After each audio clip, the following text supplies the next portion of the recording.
Next question में बोल रहा find the number of natural numbers between 101 and 999 which are divisible by both 2 and 5। तो बच्चों इस टाइप के क्वेश्चन में आपको ये बोल रहा है कि 101 और 999 के बीच में ऐसे नंबर्स को फाइंड करना है जो 2 से भी डिवाइड होता है और 5 से भी डिवाइड होता है, ना दोनों से डिवाइड होता है। तो ऐसे नंबर जो 2 और 5 दोनों से डिवाइड होते हैं, the number which are divisible by both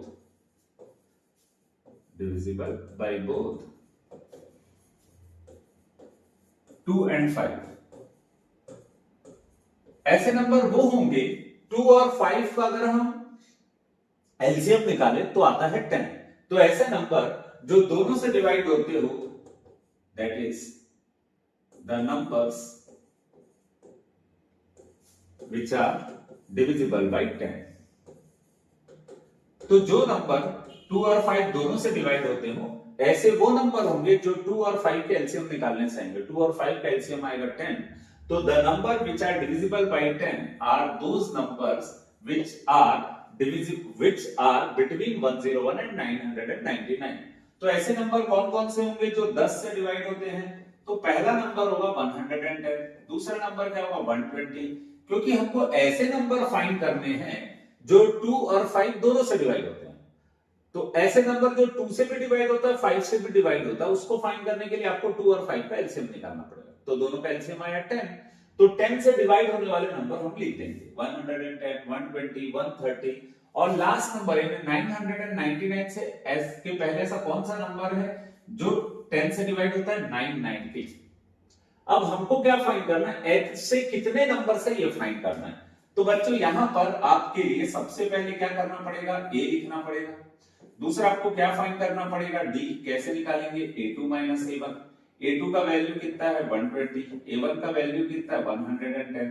तो डिफरेंस आया आपका 10। अब कभी भी बच्चों आपको n निकालना है और लास्ट टर्म दिया हुआ है तो आप उसी की हेल्प लीजिएगा। तो n टर्म आपका कितना है? 990। n टर्म का फॉर्मूला कितना होता है? a plus n minus 1 d। a का वैल्यू कितना है हमारा? 10, 110, n माइनस 1। d का वैल्यू कितना है हमारा? 10 इक्वल टू कितना होगा? 990। ठीक है। अब मुझे क्या करना पड़ेगा? 110 को ट्रांसफर करना पड़ेगा। तो ये हो जाएगा n minus 1 into 10 is equal to 990 minus 110। ये हो जाएगा n माइनस 1 इंटू 10 और 990 में अगर मैं 110 को माइनस करूंगा तो आ जाएगा 880। अब मुझे अगर n की वैल्यू फाइंड करनी है तो 880 को हम किससे डिवाइड कर देंगे? 10 से। तो ये दोनों कैंसिल हो जाएगा, ये आ जाएगा 88 n माइनस 1। ये जो माइनस 1 है इसको मैं ट्रांसफर अगर उधर करूं तो माइनस 1 ट्रांसफर होके क्या हो जाएगा? प्लस 1। n इक्वल टू हो जाएगा 89।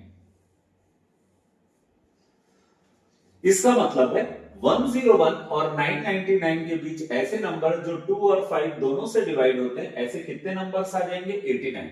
तो 89 नंबर्स होंगे जो 101 और 999 के बीच में होते हैं जो 2 और 5 दोनों से डिवाइड होते हैं। इस क्वेश्चन में बोल रहा है how many 3 digit natural number which are divisible by 7। तो देखिए बच्चों नेचुरल नंबर जो 3 डिजिट है वो कहां से स्टार्ट होता है? 100 से। और वो कहां पे खत्म होता है? 999 पे। पर हमको इन नंबर से मतलब नहीं है, हमको ऐसे नंबर से मतलब है 3 डिजिट के जो किससे डिविजिबल है? 7 से। तो 7 से डिविजिबल नंबर जो 3 डिजिट जहां से स्टार्ट होगा उसको फाइंड करने के लिए सबसे पहले हम क्या करते हैं? 100 को किससे डिवाइड करते हैं? 7 से। ठीक है। तो 7 1 जा 7, 10 में से 7 को माइनस किए 3, ये आ जाएगा 0। 7 4 जा 28। मतलब 100 तो 2 से डिवाइड नहीं होगा, पर अगर उसमें हम 2 माइनस कर दें, ये जो रिमाइंडर बचा है उसको माइनस कर दें, तो 100 में अगर मैंने 2 को माइनस किया तो 98 वो नंबर है जो 7 से डिविजिबल है। लेकिन हमारे साथ दिक्कत है, हमको 3 डिजिट नंबर चाहिए। तो हम क्या करेंगे? सबसे पहले हम एक काम करते हैं, इस 98 को लिख लेते हैं। लिखिए। और फिर अगला नंबर जो 7 से डिवाइड होगा वो होगा जो इसमें हम 7 प्लस करने से आया। तो 98 में 7 प्लस किए तो कितना आ जाएगा 105। फिर अगला नंबर जो 3 डिजिट है और जो 7 से डिविजिबल है वो कैसे आएगा, इसमें 7 प्लस कर दें तो कितना आ जाएगा 112। इसी तरीके से ये कितना होगा, इसमें 7 प्लस कर दो 119। तो बच्चों आप देख रहे हो ऐसा 3 डिजिट नंबर जो कहां से स्टार्ट हो रहा है, 7 से डिविजिबल हो रहा है, वो कहां से स्टार्ट हो रहा है 1075 से। समझ आया क्या?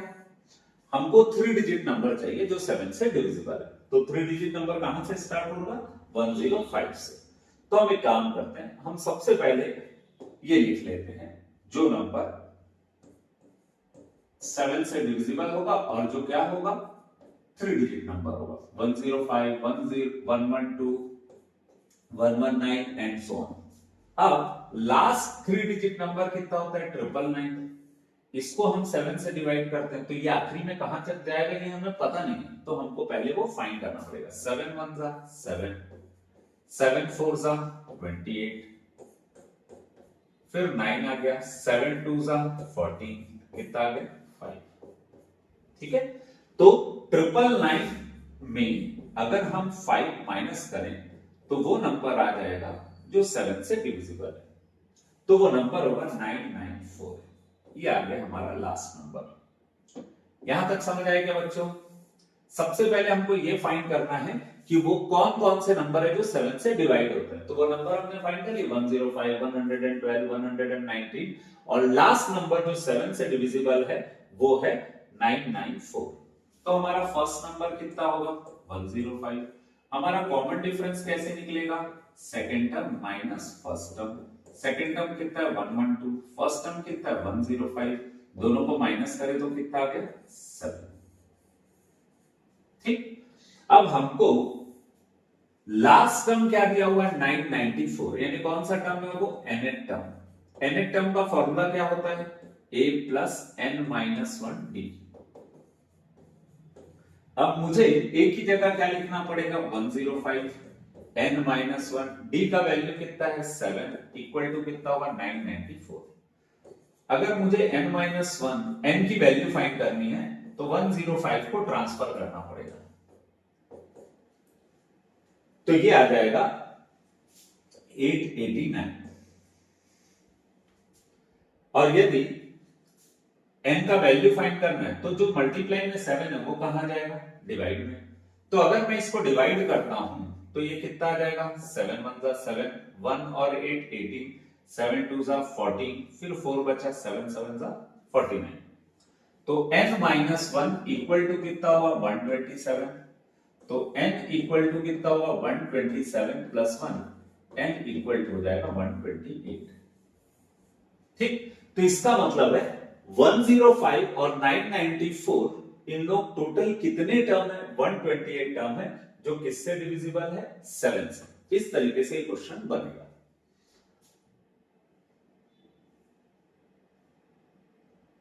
Next, how many 2 digit numbers are divisible by 7।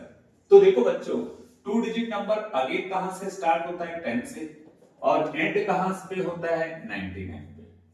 तो आपको ये फाइंड करना है ऐसे नंबर जो 7 से डिविजिबल है। तो आपको मालूम है 7 से डिविजिबल 2 डिजिट नंबर कौन सा होगा, पहला 14, फिर उसके बाद होगा 21, फिर होगा 28, ये एंड्स होगा। अब लास्ट नंबर जो 7 से डिविजिबल है वो 98 होता है, लेकिन हम उसको फाइंड कैसे करेंगे, हमको क्या करना पड़ेगा 99 को किससे डिवाइड करना पड़ेगा 7 से। तो 7 1 जा 7, 7 4 जा 28, कितना बच गया 1। तो ये 99 में अगर हम 1 माइनस कर दें तो वो नंबर आ जाएगा जो 7 से डिविजिबल है। तो हमको मालूम है वो नंबर कौन सा होगा 98, तो हम यहां पर लिख देंगे 98। अब बच्चों ये तो समझ आ गया हमारे पास 2 डिजिट नंबर है जो 7 से डिविजिबल है, वो कौन से होंगे 14 से लेकर 98 तक।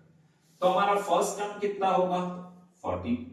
कॉमन डिफरेंस कैसे निकालेंगे, second term minus first term. हमारा सेकेंड टर्म क्या है 21 माइनस फर्स्ट टर्म क्या है 14, तो ये आ जाएगा 7। बच्चों कभी भी a और d आ गया उसके बाद अगर हमको लास्ट टर्म दिया हुआ है तो लास्ट टर्म से हम क्या फाइंड करते हैं, लास्ट टर्म को हम लेते हैं पहले nth टर्म और nth टर्म का फॉर्मूला लगा देते हैं a plus n minus 1d equal to कितना होगा 98। a का वैल्यू कितना है 40, n माइनस 1, d का वैल्यू कितना है 7। अब हमें क्या करना पड़ेगा, n minus 1 into 7 equal to 98 minus 40, ये आ जाएगा 84।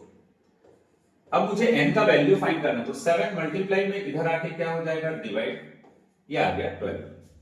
तो n माइनस 1 इक्वल टू क्या आ गया हमारा 12, तो n इक्वल टू कितना आ जाएगा 12 प्लस 1, n इक्वल टू आ जाएगा 30। इसका मतलब 10 और 99 के बीच में ऐसे 13 नंबर्स हैं जो 7 से डिवाइड होते हैं।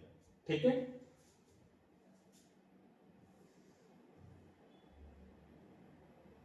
इस क्वेश्चन को देखिए, इसमें बोल रहा है 20th term, find the 20th term of an AP. आपको क्या फाइंड करना है 20th term whose third term is 7। Question में गिवन क्या है, थर्ड टर्म कितना है 7। थर्ड टर्म को हम क्या लिख सकते हैं a प्लस 2d, ये आ गया हमारा पहला इक्वेशन। फिर क्वेश्चन में बोल रहा है and 7 term exceed 3 times the third term by 12। 7 term exceeds बोल रहा है, मतलब 7 टर्म क्या है ज्यादा है, कितना ज्यादा है 3 times the third term, 3 times the third term by 2। Question का मतलब समझिएगा, जो हमारा 7th टर्म है वो थर्ड टर्म के 3 टाइम्स से 2 ज्यादा है, ज्यादा बोल रहा है मतलब हमको क्या करना पड़ेगा प्लस। इस क्वेश्चन को ना दो तरीके से बना सकते हैं, या तो आप डायरेक्ट फॉर्मूला लगा सकते हो, या आप a3 का वैल्यू कितना दिया हुआ है 7, तो आप उसको पुट कर दीजिए। तो ये हो जाएगा a plus 6d equal to 7 3 21 plus 2 23। तो a plus 6d equal to कितना होगा 23। इसको क्या कंसिडर करते हैं इक्वेशन नंबर 2। अब बच्चों कोई भी क्वेश्चन में अगर फर्स्ट इक्वेशन और सेकंड इक्वेशन दिया है तो हम दोनों इक्वेशन को क्या कर सकते हैं सिंप्लीफाई। a प्लस 6d का वैल्यू कितना है 23, a प्लस 2d का वैल्यू कितना है 7। अब हम क्या करते हैं इसका साइन चेंज कर देते हैं, ठीक, a क्या हो जाएगा कैंसल, 6d माइनस 2d कितना होगा 4d, 23 माइनस 7 करेंगे तो कितना आ जाएगा 16, 23 में 7 को माइनस करेंगे तो कितना आ जाएगा 16, तो d इक्वल टू हो जाएगा 16 डिवाइडेड बाय 4, तो d का वैल्यू आ गया 4। बच्चों कभी भी हम दो इक्वेशन को सॉल्व करते हैं तो एक आंसर आता है, ये दो इक्वेशन को सॉल्व किए तो एक आंसर आया, इस आंसर को हम क्या करते हैं किसी भी एक इक्वेशन में पुट करते हैं। तो a plus 2d equal to कितना होता है 7, a प्लस 2, d का वैल्यू 4, तो ये हो जाएगा a plus 8 equal to 7, a equal to हो जाएगा 7 माइनस 8, a इक्वल टू होगा -1। अब देखो बच्चों हमारे पास a आ गया और d आ गया, हमको क्वेश्चन में दो चीज फाइंड करने बोला है। पहला क्या फाइंड करने बोल रहा है 20th टर्म, हम क्या फाइंड कर सकते हैं 20 टर्म, ठीक, और 20 टर्म का फॉर्मूला क्या होगा a प्लस 19d। a का वैल्यू कितना है हमारे पास, a का वैल्यू है -1 प्लस 19, d का वैल्यू कितना है हमारे पास 4। अब ये कितना हो जाएगा 76, 76 माइनस 1 कितना होगा 75, तो हमारा 28 टर्म कितना आ गया 75। अब क्वेश्चन में हमको एक और चीज फाइंड करने बोल रहा है nth टर्म। nth टर्म कैसे निकालेंगे, nth टर्म निकालने का फॉर्मूला लगा देते हैं। nth टर्म का फॉर्मूला क्या होता है a plus n minus 1d, a का वैल्यू -1, n -1 और d का वैल्यू आया हमारा 4, तो हो जाएगा -1 प्लस 4 को n से मल्टीप्लाई की तो 4n -4, ये हो गया 4n -4 -1 कितना हो जाएगा -5, तो nth टर्म आ जाएगा आपका 4n -5, nth टर्म कितना आ जाएगा आपका 4n -5। इस तरीके से ये क्वेश्चन बनेगा।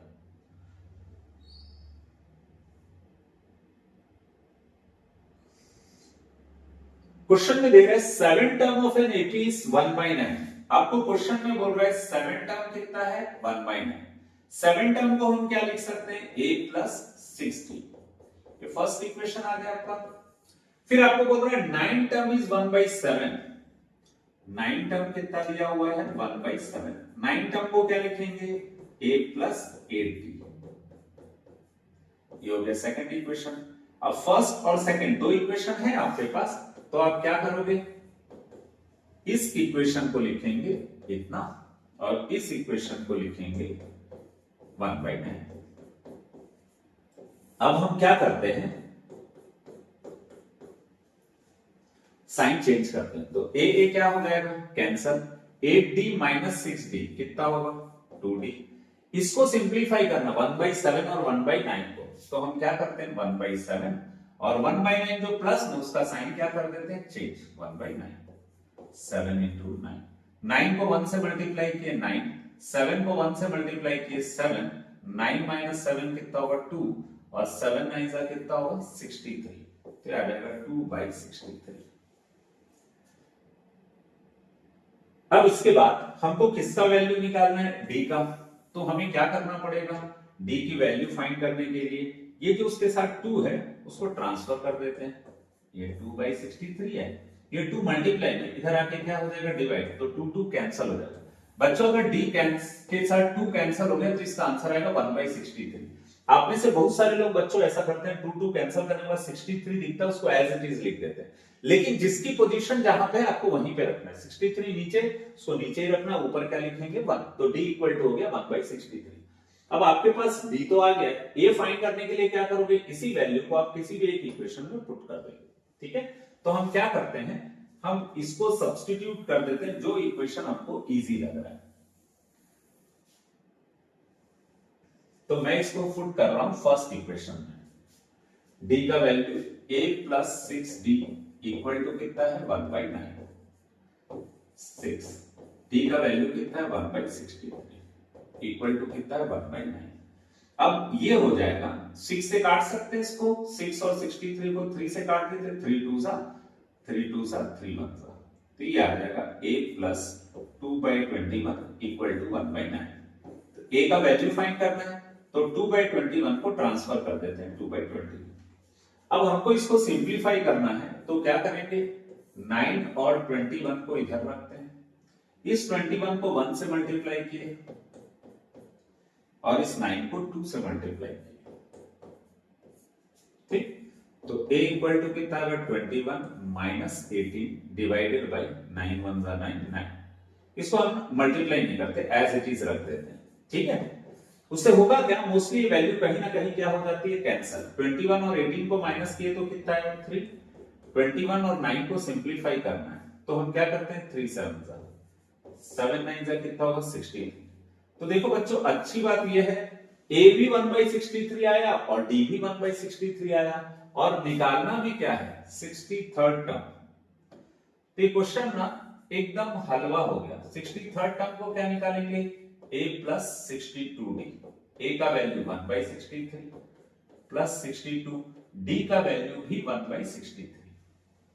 तो जब क्वेश्चन ऐसा आता है बच्चों, तो हमको एलसीएम निकालना ये श्योर है। 62 को 1 से मल्टीप्लाई किए तो 62 अपॉन में क्या रहेगा 63, दोनों का डिनोमिनेटर क्या है सेम, ऊपर की वैल्यू को एज इट इज रख देते हैं। 62 प्लस 1 कितना हो जाएगा 63, और 63/63 कितना हो जाएगा 1। इसका मतलब आपका 63rd टर्म कितना आएगा 1। ये आ जाएगा आपका 63rd टर्म, यही आपको फाइंड करने बोला था।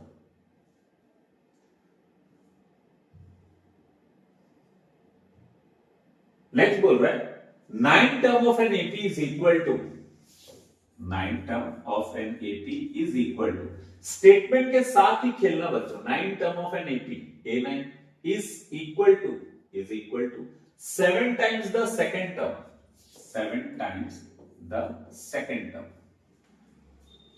फिर हम A9 को क्या लिख सकते हैं a प्लस 8d, A2 को क्या लिख सकते हैं a प्लस d, तो ये हो जाएगा 7a प्लस 7d।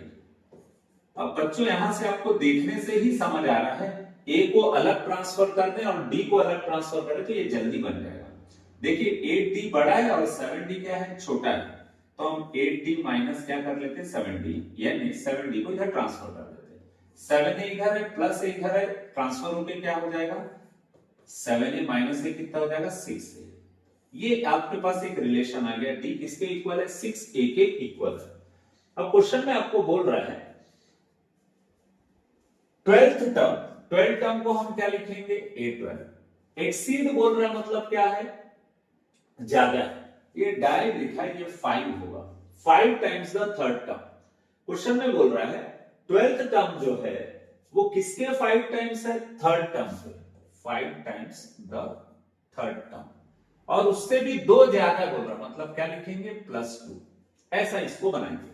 ठीक, अब a12 को हम क्या लिख सकते हैं a + 11d, 5 इंटू a3 को क्या लिख सकते हैं a + 2d प्लस d। अब यहां पे जहां d है वहां हम क्या लिख सकते हैं 6a। एक काम करते हैं पहले इसको, ठीक है चलो a की जगह क्या लिख सकते, d की जगह क्या लिख सकते हैं 6a, तो जहां d है वहां पे हम क्या लिख देंगे 6a, जहां d है वहां पे हम क्या लिख देंगे 6a। ये बन गया। अब इसको सिंपलीफाई कर कैसे करें, 11 और 6 को मल्टीप्लाई करें तो कितना आ जाएगा 66 से 5।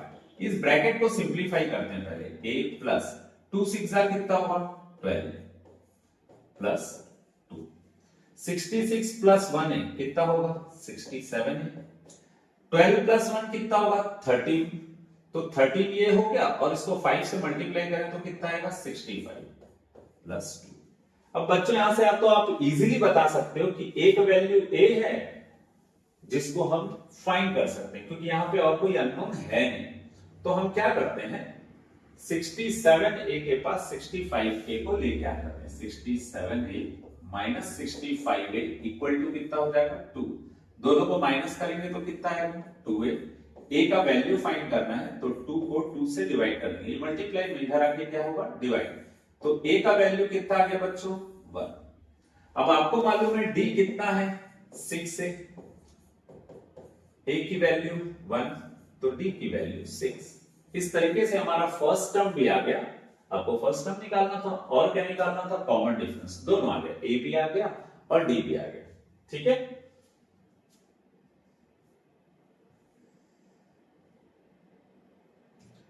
नेक्स्ट बोल रहा है डिटरमाइन एन एपी, एक एपी फाइंड करना है whose third term is 9।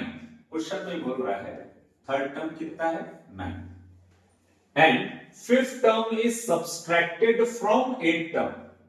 Question में बोल रहा है fifth term is subtracted from eight term, fifth term को सब्सट्रैक्ट कर रहे हैं किससे 8 से, तो हम ऐसा लिख सकते हैं वी गेट 6। फिफ्थ टर्म को किससे सब्सट्रैक्ट कर रहे हैं 8 से। बच्चों क्वेश्चन को समझिएगा, फिफ्थ टर्म को सब्सट्रैक्ट कर रहे हैं 8 टर्म से, तो 8 minus a5 equal to 6। a8 का वैल्यू कितना होगा a प्लस 70, a5 का वैल्यू कितना होगा a प्लस 40। बच्चों यही गलती मोस्टली बच्चों से होती है, माइनस के बाद जब भी दो वैल्यू आता है तो हमेशा ब्रैकेट लगाया करिएगा, a plus 70 minus a minus 40 equal to कितना होगा 6, plus a minus a cancel हो जाएगा, यहां पे आएगा 70 माइनस 40 इक्वल टू कितना होगा 6। 7 और 4 को माइनस करेंगे तो कितना आ जाएगा 3d, 3d इक्वल टू 6, तो d इक्वल टू कितना होगा 6/3, d इक्वल टू आ जाएगा 2। बच्चों यहाँ पे हमको एक क्वेश्चन दिया हुआ था और उसको हमने अभी सिंपलीफाई नहीं किया। a3 को हम क्या लिख सकते हैं a प्लस 2d, इसके आगे तो कुछ बन नहीं सकता, लेकिन हम इसकी हेल्प से d का वैल्यू अगर हम इसमें पुट कर दे तो हमारा a आ जाएगा। सिंस a3 इक्वल टू कितना था 9, a3 का फॉर्मूला था a plus 2d equal to 9, in place of d हम क्या पुट कर देंगे 2, तो ये हो जाएगा a प्लस 4 इक्वल टू 9, तो a इक्वल टू कितना होगा 9 minus 4, a will be 5, a का वैल्यू आ गया आपका 5। क्वेश्चन में आपको बोला था a आ गया और आपके पास d भी आ गया, d कितना है 2, a कितना है 5। अब आपको AP फाइंड करना है, इसका मतलब आपको फाइंड करना है A1, A2, A3 and A4 find कर सकते। तो फर्स्ट टर्म तो हमारा A है, इसको हमने क्या ले लिया 5। a2 कैसे निकालेंगे a प्लस 1d, a का वैल्यू 5, d का वैल्यू 2, तो ये हो गया 7। a3 कैसे निकालेंगे a प्लस 2d, a का वैल्यू 5, d का वैल्यू 2, तो ये हो जाएगा 5 plus 4 that is 9।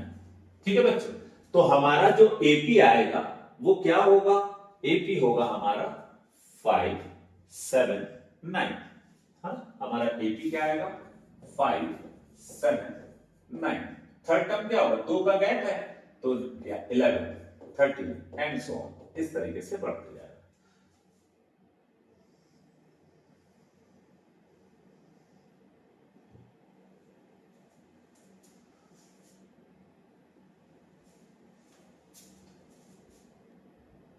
Divide 56 into 4 parts in an AP such that ratio of product of their extremes to the product of middle is 5:6।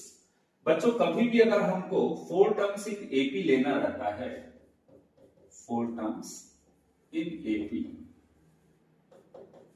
तो हम 4 नंबर कौन कौन से लेते हैं, a-3d, a-d, a+d और a+3d, ये 4 नंबर लेते हैं, ये आपको याद रखना है। कभी भी 3 नंबर बोलेगा तो आपको क्या लेना है, a-d, a+d, ठीक है, और 4 बोलेगा तो ये लेना है। अब क्वेश्चन में एक और चीज दिया हुआ है कि 56 को 4 पार्ट में डिवाइड करना है, मतलब 56 को हम डिवाइड करें तो इन 4 पार्ट में डिवाइड होगा। इसका मतलब ये है कि first part, second part, third part और फोर्थ पार्ट, इन चारों को सम करेंगे तो कितना आएगा 56। और चारों को सम करने के लिए पहला पार्ट क्या है हमारा, a-d, सेकेंड पार्ट क्या है हमारा a-3d,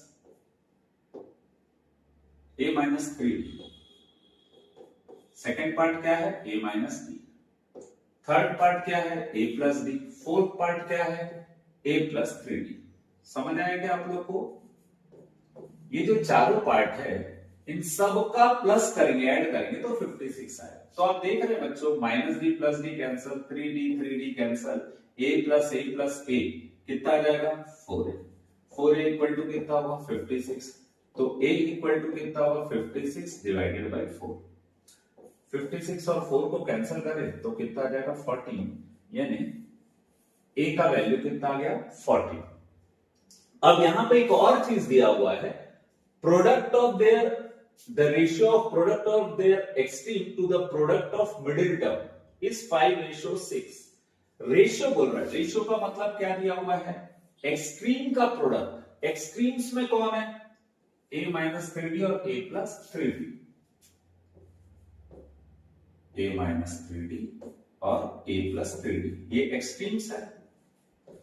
और product of there middle term, middle में कौन है a-d और a+d, a-d और a+d, इन दोनों का जो प्रोडक्ट है उसका रेशियो किसके इक्वल है बोल रहा है 5/6 के।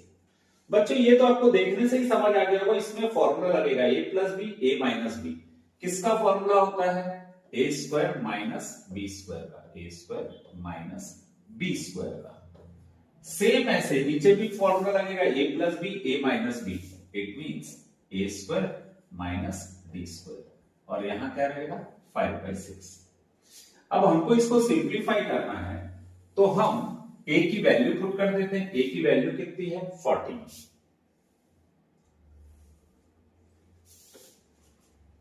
a की वैल्यू कितनी है 14, 3d का स्क्वायर मतलब कितना होगा 9d², यहां पे होगा 14² माइनस d² इक्वल टू क्या होगा 5/6।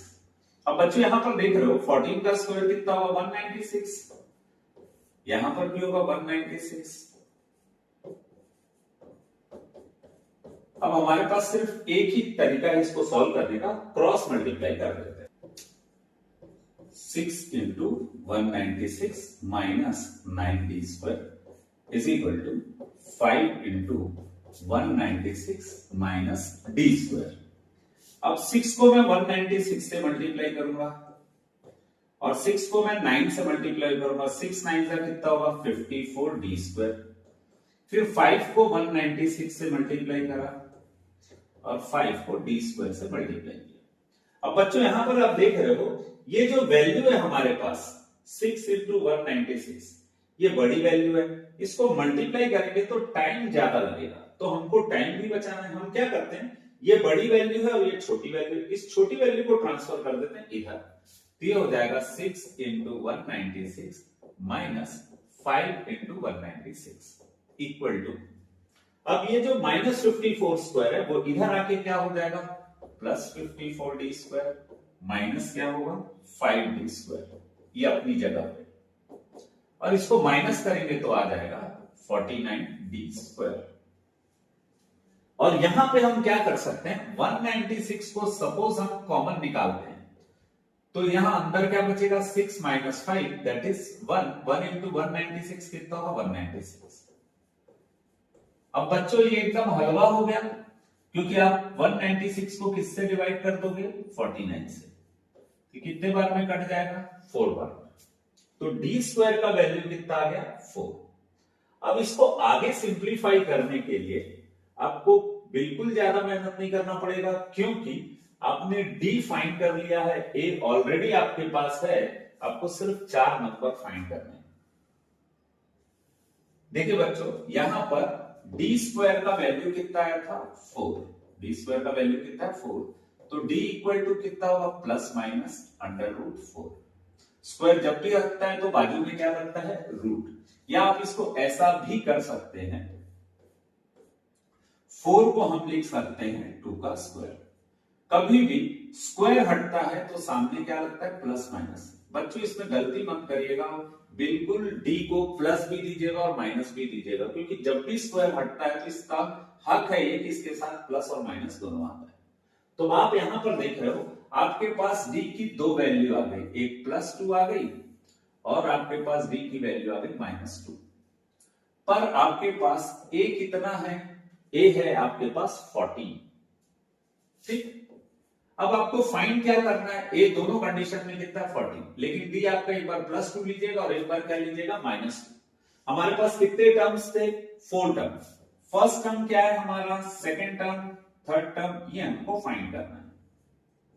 ठीक है, तो जो हमारा फर्स्ट टर्म रहता है उसको हमने क्या लिया था, फर्स्ट टर्म को a - 3b, तो a का वैल्यू कितना है 14 -3 इंटू डी का वैल्यू कितना है 6, 14 - 6 करेंगे तो कितना आ जाएगा 8, ये होगा आपका फर्स्ट टर्म। फिर सेकंड टर्म आपका क्या है, सेकंड टर्म है आपका a - d, a का वैल्यू कितना है 40, d का वैल्यू कितना है 2, 14 - 2 कितना होगा 12। सिमिलरली आप थर्ड टर्म में निकाल सकते हो a + d दैट इज 14 + 2 कितना हो जाएगा 16। फोर्थ टर्म कैसे निकालेंगे, a + 3d 14 + 2 × 3 तो कितना आ जाएगा 14 + 6 20। तो आप देख रहे हैं बच्चों आपके पास 4 टर्म्स आ गए, पहला टर्म क्या है 8, फिर क्या है 12, फिर क्या है 16, फिर कितना है 20, तो ये आपके 4 टर्म्स। जब हमने क्या लिया, d को +2 लिया, अब अगर मैं d को -2 लेता हूं, तो कुछ ज्यादा ही कंजूसी से हो गया, पूरा कचरा हो गया, अपन इसको थोड़ा सा, a होगा 14 और d होगा -2, तो हमारा जो फर्स्ट टर्म है वो क्या है a - 3d, तो हम a का वैल्यू क्या रखेंगे 14, d का वैल्यू क्या रखेंगे -2, तो ये हो जाएगा 14 + 6 20। ठीक, ऐसे ही हम अगर आप सेकंड टर्म रखते हैं, सेकंड टर्म हमारा क्या होगा a2, सेकंड टर्म वो है हमारा a - d, a का वैल्यू 14 और d का वैल्यू है -2, तो ये 14 + 2 कितना हो जाएगा 16। सिमिलरली a3 क्या है हमारा a + d, a का वैल्यू 14, d का वैल्यू -2, ये हो गया 12, और a4 क्या है हमारा a + 3d, a का वैल्यू 14, 3, d का वैल्यू -2, तो ये हो गया 14 - 6 दैट इज 8। तो बच्चों आप अगेन देख रहे हैं जब हम d का वैल्यू +2 लिए थे और a 14 दिए थे, तब हमारे 4 नंबर क्या आए थे? 8, 12, 16 और 20। ये 4 नंबर आए थे कब? जब हमने a को 14 दिया था और d को क्या दिया था? 2। पर अब हम a को कितना ले रहे हैं? 14 से, लेकिन d को +2 की जगह क्या ले रहे हैं? Minus term. तो हमारा फर्स्ट टर्म आया 20, सेकंड टर्म आया 16, थर्ड टर्म आया 12, फोर्थ टर्म आया 8। तो अगेन ये हमारे पास 4 टर्म ही आ रहे हैं। तो d का वैल्यू +2 लेने से जो टर्म आएंगे, d का वैल्यू -2 लेने से सेम टर्म आएंगे, क्योंकि दोनों का a का वैल्यू सेम है।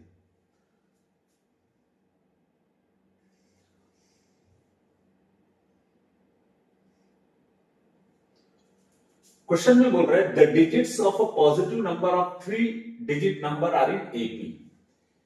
3 डिजिट नंबर में 3 डिजिट होते हैं। पहला क्या होता है? यूनिट्स प्लेस, दूसरा होता है टेंस प्लेस और तीसरा होता है हंड्रेड्स प्लेस।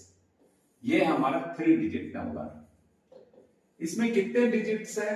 3। और तीनों नंबर किसमें है? बोल रहा है एपी में। तो अगर हम फर्स्ट टर्म को a - d लें तो सेकंड टर्म हमारा क्या होगा? a, और यूनिट प्लेस पे होगा a + d। ये 3 टर्म किसमें है? एपी में।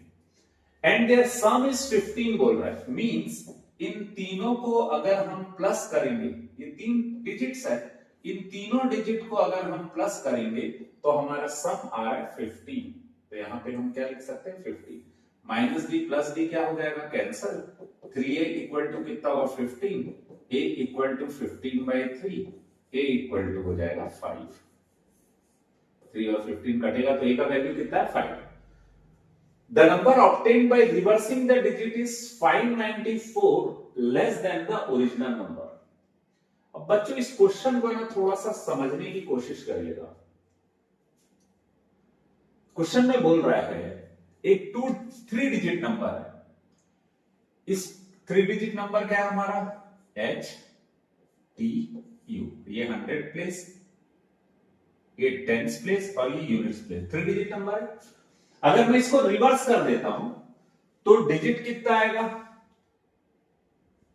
रिवर्स करूंगा तो डिजिट कितना आ जाएगा? यूनिट के प्लेस में वो 100 के प्लेस में चल जाएगा और जो 100 के प्लेस में यूनिट के प्लेस पे चल जाएगा। फॉर एग्जांपल अगर 1 2 3 लिखा हुआ है, रिवर्स करेंगे तो क्या आ जाएगा? 3 2 1। सेम ऐसे ही हुआ। जो यहां पहले नंबर पे था वो लास्ट में चले गया, जो लास्ट नंबर में था वो पहले नंबर पे चलेगा। मिडिल टर्म ही रहेगा। क्वेश्चन समझ आया क्या आप लोग को? क्वेश्चन में ये बोल रहा है जो ओरिजिनल नंबर है उसको अगर हम रिवर्स कर दें तो एक नंबर ऑब्टेन्ड होगा। ये जो नंबर है ये ओरिजिनल नंबर है। ये कौन सा नंबर है? Original number. और ये क्या है? रिवर्स करने से आया है। अब क्वेश्चन में क्या बोल रहा है उसको समझिएगा। The number obtained by reversing the digit is 594 less than the original number. मतलब ये ओरिजिनल नंबर है और ये रिवर्स करने से नंबर आया। इन दोनों में कितने का डिफरेंस है? बोल रहा है 594 का। क्वेश्चन में बोल रहा है रिवर्स करने से जो नंबर आया वो 594 छोटा है, मतलब ये नंबर बड़ा होगा। तो इन दोनों में कितने का डिफरेंस है? 594 का। अब ये जो नंबर ऐसा आया है इसको हमको क्या करना पड़ेगा? सिंप्लीफाई। जैसे सपोज मैंने अगर 123 लिखा है सपोज, तो इस 123 को मैं क्या कर सकता हूं? ऐसा लिख सकता हूं, यूनिट के प्लेस को सिंगल, 10 के प्लेस को 10 से मल्टीप्लाई कर दिया, 1 के प्लेस को 100 से मल्टीप्लाई कर दिया। ऐसा कर सकते हैं। सेम ऐसा ही हमको यहां पर भी करना पड़ेगा। तो हम कैसे करेंगे? ये जो h है इसको किससे मल्टीप्लाई करना पड़ेगा? 100 से। 10 को किससे मल्टीप्लाई करना पड़ेगा? 10 के प्लेस को 10 से, यूनिट प्लेस को 1 से। जब इसको उल्टा करेंगे तो ये क्या होगा? 100u plus 10t plus 1h is equal to 594। अब हमको करना क्या है? हम इसको सिंप्लीफाई कर देते हैं। ये 100h है, इस ब्रैकेट को ओपन कर लेते हैं, t का वैल्यू सब वैल्यू पुट कर देंगे। पहले इसको सिंप्लीफाई कर लेते हैं। Minus 100u minus 10t minus h equal to 594। तो हम यहां से क्या कर सकते हैं? प्लस 10t माइनस 10t को काट सकते हैं। 100h माइनस h कितना होगा? 99h। Plus you minus 100u कितना होगा माइनस 99u इक्वल टू कितना होगा 594। अब इन सब को हम 11 से डिवाइड कर सकते हैं, तो वैल्यू छोटा हो जाएगा 11 से डिवाइड करेंगे तो, ठीक। 11 9 का कितना होगा 99, सबको 11 से मैंने क्या कर दिया डिवाइड, इसको 11 से डिवाइड किया, इसको 11 से और इसको 11 से डिवाइड किया। अब देखते हैं इसका वैल्यू कितना आता है, हम चेक करते हैं इसका वैल्यू कितना आएगा।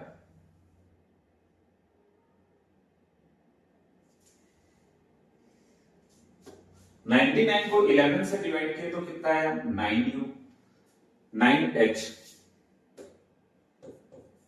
फिर 99 को 11 से डिवाइड किए तो कितना आया 9u इज इक्वल टू 594 को 11 से डिवाइड करेंगे तो कितना आएगा 54। अब 9 से फिर डिवाइड करेंगे तो ये आ जाएगा h minus u equal to 6। देखो बच्चों यहां पे h का वैल्यू कितना था a माइनस b, तो इन प्लेस ऑफ h हम क्या लिख देंगे a minus b। In place of u क्या है हमारा यूनिट डिजिट, इसका वैल्यू क्या था a plus b equal to कितना हो जाएगा 6। अब अगर हम ब्रैकेट ओपन करें a minus b equal to 6 तो क्या होगा ये दोनों कैंसिल हो जाएगा, माइनस 2d इक्वल टू कितना होगा 6, तो d इक्वल टू होगा माइनस 3। अब बच्चों देख रहे हो आपके पास a आ चुका है और आपके पास d आ चुका है और आपके पास 3 डिजिट्स थे, पहला 100 डिजिट था, 100 डिजिट का वैल्यू कितना था 10 का कितना वैल्यू था और यूनिट्स का कितना वैल्यू था ये आपको मालूम है। 100 का वैल्यू कितना था a माइनस b, 10 का वैल्यू कितना था a और इसका वैल्यू था a प्लस d। मैं a की जगह क्या रखूंगा 5 माइनस d की जगह क्या रखेंगे माइनस 3, तो ये आ जाएगा 8, a की जगह 5 और यहाँ पे 5 माइनस 3 2। तो इस तरीके से बच्चों हमारे पास h t और u यानी 100 प्लेस का वैल्यू आ गया, 10 के प्लेस का वैल्यू आ गया, यूनिट के प्लेस का वैल्यू आ गया। हमारे जो 3 डिजिट नंबर था 3 डिजिट नंबर उसको हम क्या लिख सकते हैं h t u, यूनिट के प्लेस में कितना आया 2, 10 के प्लेस में कितना है 5 और इसके प्लेस में कितना है, तो हमारा 3 डिजिट नंबर कितना होगा 852। इस तरीके से यह नंबर हम फाइंड कर सकते हैं।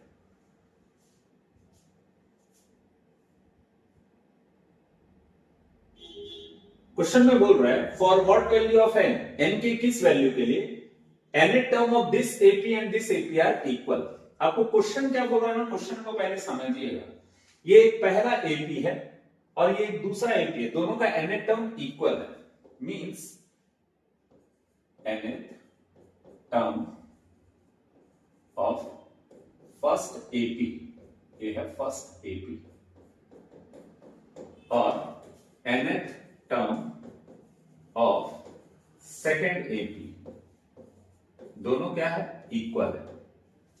फर्स्ट AP का nth टर्म निकालना है तो फॉर्मूला क्या होगा nth टर्म का a plus n minus 1d। दूसरे सीरीज का भी nth टर्म निकालना है तो फॉर्मूला क्या होगा a plus n minus 1d।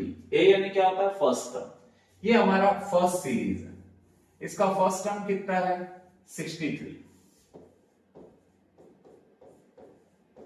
इसका कॉमन डिफरेंस कैसे निकालेंगे, ये है सेकंड टर्म और ये है फर्स्ट टर्म, दोनों को माइनस करते हैं, 65 माइनस 63 कितना होगा 2। ये दूसरा AP है, इसका फर्स्ट टर्म कितना है 3, इसका कॉमन डिफरेंस कितना होगा, कॉमन डिफरेंस कैसे निकालते हैं second term minus first term, 10 minus 3 करोगे तो कितना आ जाएगा 7। अब बच्चों इसको सिंप्लीफाई करना है तो क्या करेंगे 63, 2 को n से मल्टीप्लाई किए 2n minus 2 equal to 3 plus 7 को n से मल्टीप्लाई किए 7n माइनस 7। तो आप यहां पर देख रहे हो n की वैल्यू फाइंड करनी है, लेकिन n दो जगह पे यहां पर भी और यहां पर भी है। आपको मालूम है कि जो बड़ी वैल्यू रहती है उसी के पास छोटी वैल्यू जाती है। इसको थोड़ा पहले सिंप्लीफाई कर लें 7n प्लस 2n इधर जाके क्या होगा माइनस 2n। यहाँ पे 3 माइनस 7 कितना होगा -4 प्लस 7। यहाँ पे 63 माइनस 2 कितना होगा 61 प्लस 2 है। अब बच्चों इसके बाद का स्टेप देखिए कैसे करेंगे। यहां भी n है, यहां भी n है, इस n को ट्रांसफर कर दिए। -4 इधर है, इधर ट्रांसफर होगा तो क्या होगा +4। 61 प्लस 4 कितना होगा 65 और 7n माइनस 2n कितना होगा 5n। n का वैल्यू कैसे निकालेंगे 65 divided by 5, n equal to हो जाएगा 13। तो इसका मतलब यह है कि हमारा जो 13 टर्म रहेगा इस सीरीज का और इस सीरीज का 13 टर्म दोनों क्या रहेगा इक्वल। यही हमको प्रूफ करना, फाइंड करना।